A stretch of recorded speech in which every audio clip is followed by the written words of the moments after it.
గుంటూరులో సిట్యుయేషన్ ని తెలుసుకుందాం. మా ప్రతినిధి నాగరాజు సిద్ధంగా ఉన్నారు అక్కడి నుంచి వివరాలు అందించడానికి. నాగరాజ్, ఏంటి సిట్యుయేషన్ అక్కడ?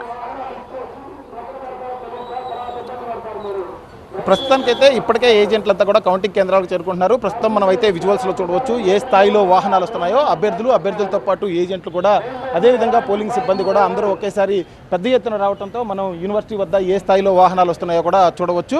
చాలా పెద్ద ఎత్తున కూడా వీళ్ళంతా కూడా కౌంటింగ్ సెంటర్ల వద్దకు చేరుకుంటున్న పరిస్థితిని ప్రస్తుతం మనం చూస్తూ ఉన్నాం. అదేవిధంగా ఇప్పటికే 3 అంచెల భద్రతను అయితే ఏర్పాటు చేశారు. కౌంటింగ్ కేంద్రాల వద్ద ఎవరిని కూడా అనుమతి లేని, పాసులు లేని వాళ్ళు ఎవరిని కూడా లోపలికి అనుమతించడం లేదు. ఎక్కడికక్కడ బ్యారికేడ్స్ ఏర్పాటు చేశారు. అదేవిధంగా పోలీసులు పెద్ద ఎత్తున కూడా బ్యారికేడ్స్ వద్ద ఉన్నారు. కొన్ని చోట్లయితే ముళ్ళకంచెలు కూడా ఏర్పాటు చేసి వాహనాలను అయితే రానివ్వట్లేదు. అదేవిధంగా సాధారణమైన పబ్లిక్ ముందుకంటే అనుమతి లేకుండా ఎవరైనా సరే కౌంటింగ్ కేంద్రాలకు వద్దేస్తే మాత్రం వాళ్ళందరినీ కూడా అనుమతించడం లేదు. దాదాపు 2 కిలోమీటర్ల మేర కొన్ని చోట్లయితే ట్రాఫిక్ ఆంక్షలు కూడా విధించిన నేపథ్యం కనిపిస్తూ ఉంది.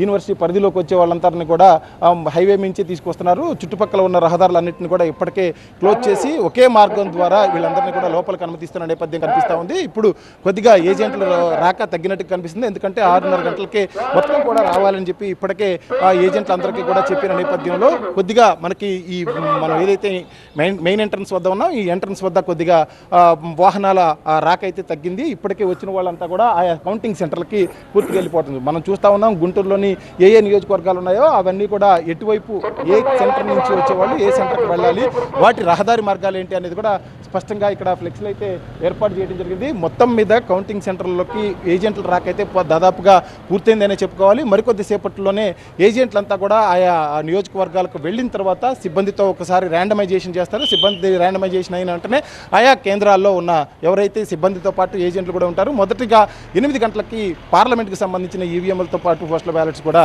ఓట్ల లెక్కింపు ప్రారంభమవుతుంది. ఆ తర్వాత 8 గంటలకైతేనేమో అసెంబ్లీలో పోస్టల్ బ్యాలెట్ స్టార్ట్ అవుతుంది. కానీ 8:30కి ఈవీఎంలతో కౌంటింగ్ ప్రారంభమవుతుంది. కాబట్టి ఇందుకు సంబంధించి పూర్తి స్థాయి అయితే పోలీసులు చాలా పెద్ద ఎత్తున, మనం ఎందుకంటే పల్నాడు జిల్లా కావచ్చు, గుంటూరు జిల్లా కావచ్చు, చాలా పెద్ద ఎత్తున పోలీసు బలగాలు అయితే ఇక్కడ మోహరించాయి.